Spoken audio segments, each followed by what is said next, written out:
Hey guys, welcome back to my channel. So today right here I have with me the VIVO Y20. As you can see I have the box right here.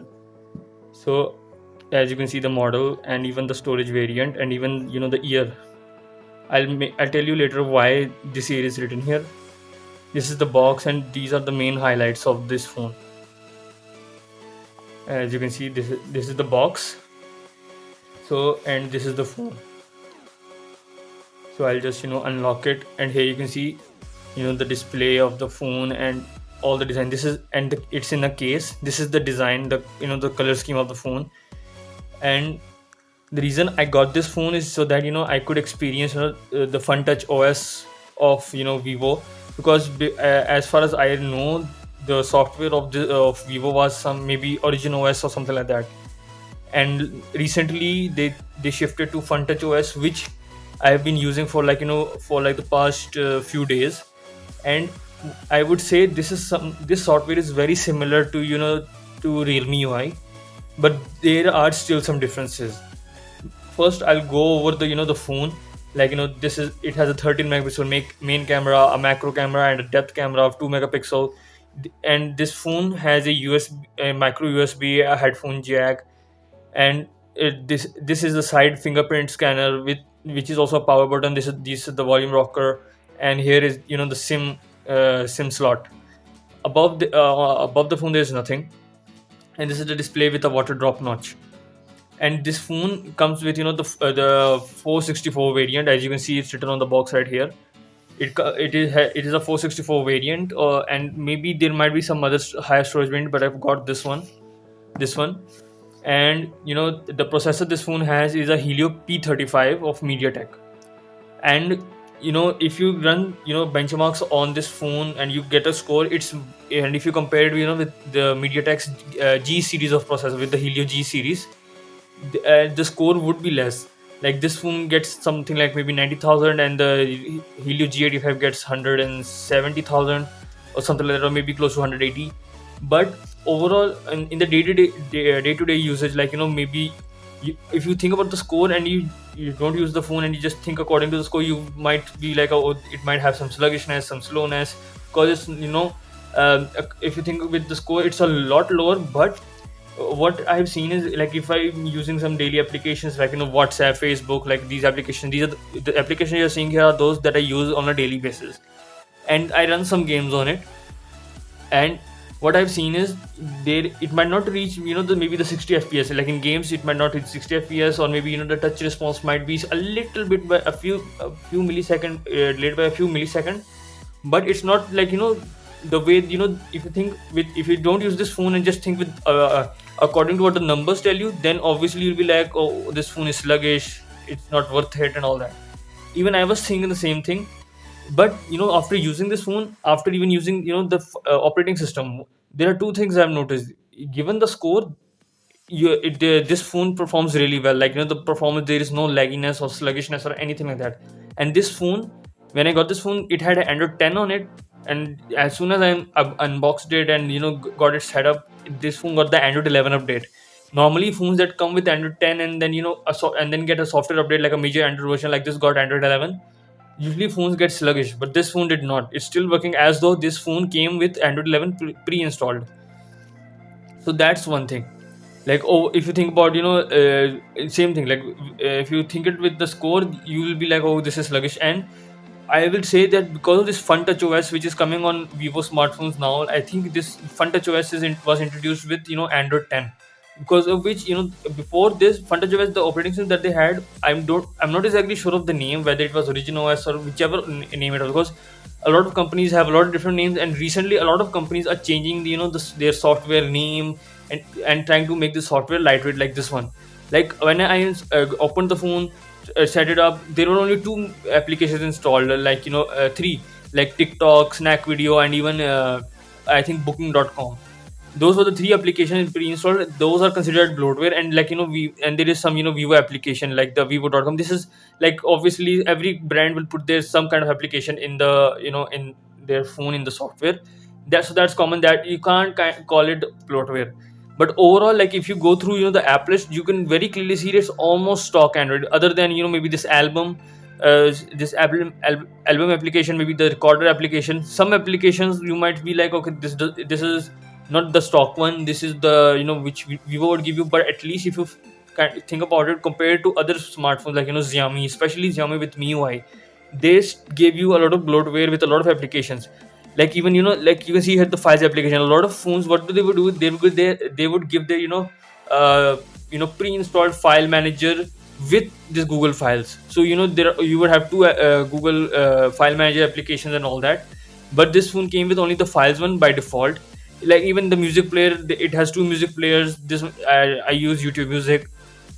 But if you overall if you, try to summarize the Funtouch OS operating system of this phone, I would say it's lightweight compared to what was there before on Vivo, and because of that, I was kind of hesitant because I wasn't sure whether Vivo software is light enough. Like, this is my first experience with Funtouch OS. This is my first experience with any Vivo phone. Like, this phone came out in January of 2021, and I got this now so that, the reason I got this phone is so that I could experience different softwares, so that I could even, if Vivo is making a better phone than Realme, then I could be like, I could suggest to you that get this phone than the Realme and all that. So, if a phone has a good software experience and the hardware is also good and is supporting the software, there is no, over sometimes the hardware, like, if Vivo company released a Vivo Y12A.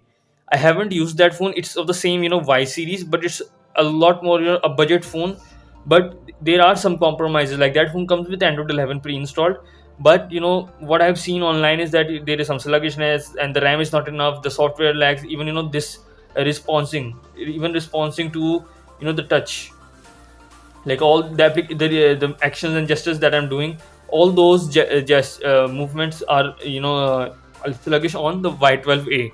But on this phone, because of the Helio P35, the, what I think is, Vivo has optimized, the software and also according to the hardware, so that both of these work together and give you a good user experience, a good, UI experience, so that, a lot of people would get a Vivo phone. And even, the P35 is also in, a lot of Samsung phones. But I will use those phones at some times later on. But I think the only difference that would come between a Vivo phone and a Samsung phone is the way both companies have optimized their software according to the hardware, because the speed of the processor is the same, the number of cores and which cores they are given which speed, and all those things are the same. The main difference comes because of the software. Because I think, I haven't used any, Samsung phone for a long time. I've just used them for briefly, so I can't tell you whether those are, the skin of one UI is heavy or light. But if I just compare it with Vivo, I think it would be heavy, because Vivo is very lightweight and very close.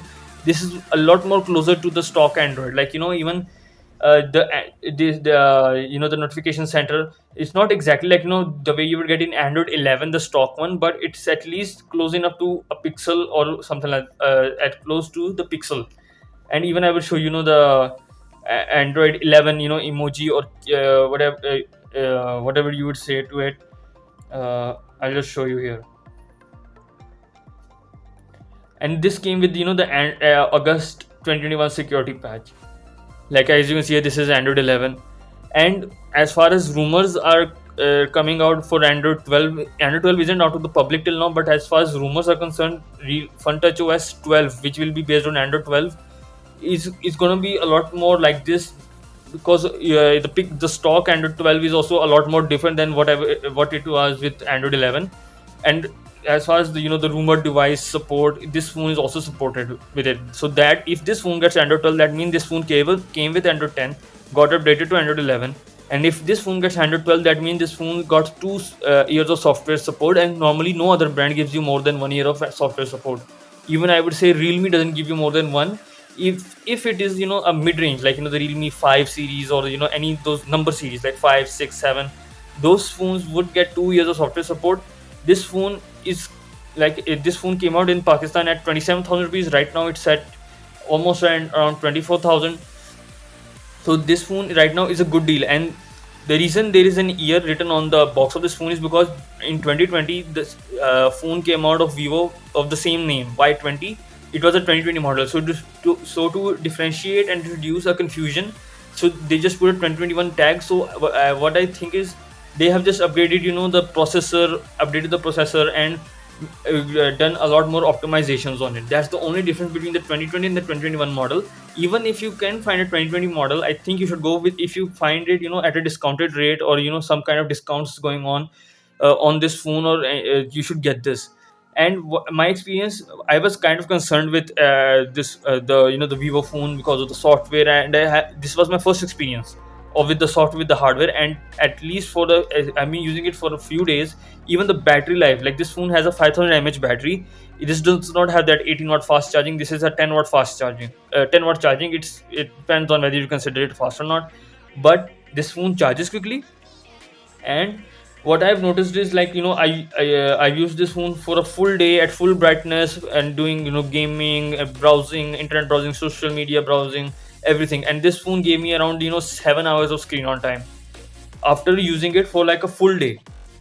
That's and from there itself you can figure out, if you use it lightly, you will get it 2 days. Even in, if I go into settings again, I would show you, what the battery is, what it's showing about the battery. Right now it's at 53%, and it's giving an estimate on till when it should last. And right here, now here you can see, like, it's 6 hours of screen on time.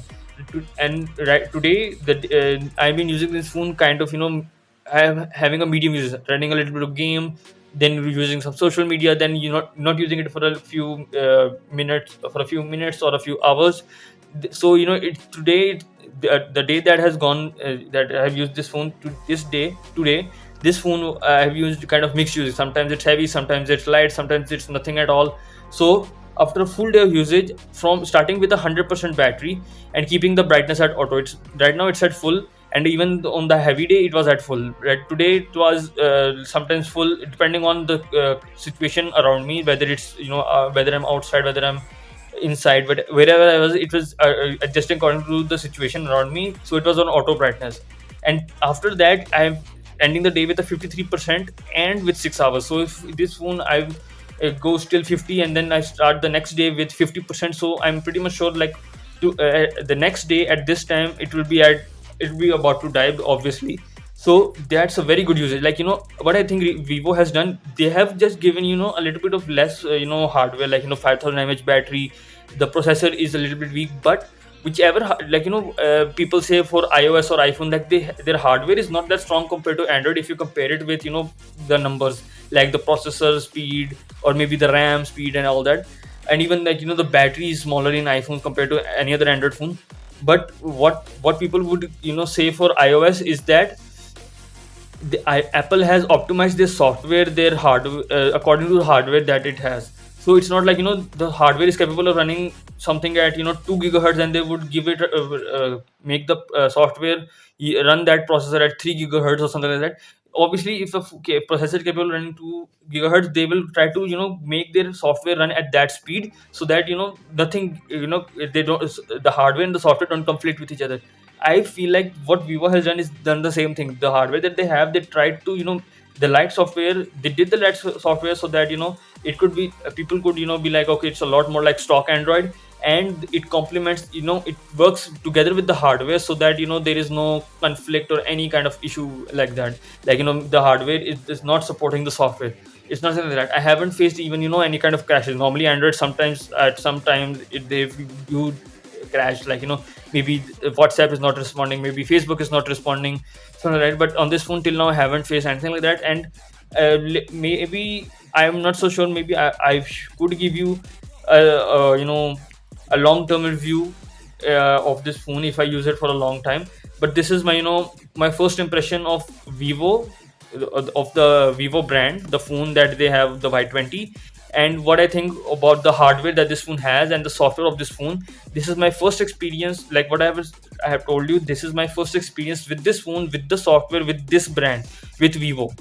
So if you're looking for a phone that you could have, like, the Helio G processor is usually focused on gaming, the P processor is focused on performance. And I would to simply put it, what is like the G processor, if when you run games on it, it would focus all the power, or it has most majority of the cores at higher speed, so that it could run the games very well.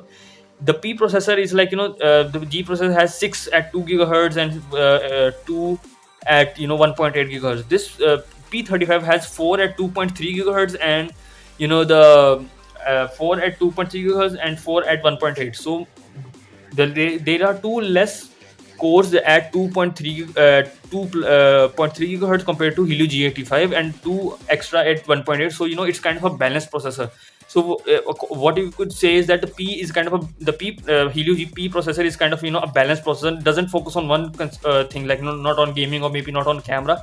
It focuses over on the overall phone. Like it should have a decent performance in overall usage of the software. The camera should be decent, the battery usage should be decent, the gaming performance should be decent. It should not focus on like one specific scenario. So if you think about getting this phone and you're not that kind of a heavy user or not that kind of a heavy gamer, mobile gamer, then this phone is best for you. And right now you might find this phone originally came at 27,000, but now it's a few months old, so you might get some good deals, some discounts on it. So I think you should go for it. So this is my first impression of Vivo, of Vivo, the Vivo Y20, the software on the Vivo Y20, the Funtouch OS software, whether it's Funtouch OS 10 or whether it's Funtouch OS 11. So I think you should get it. And this is my first impression of the phone, the model, the company, and the software that it gives on the phone.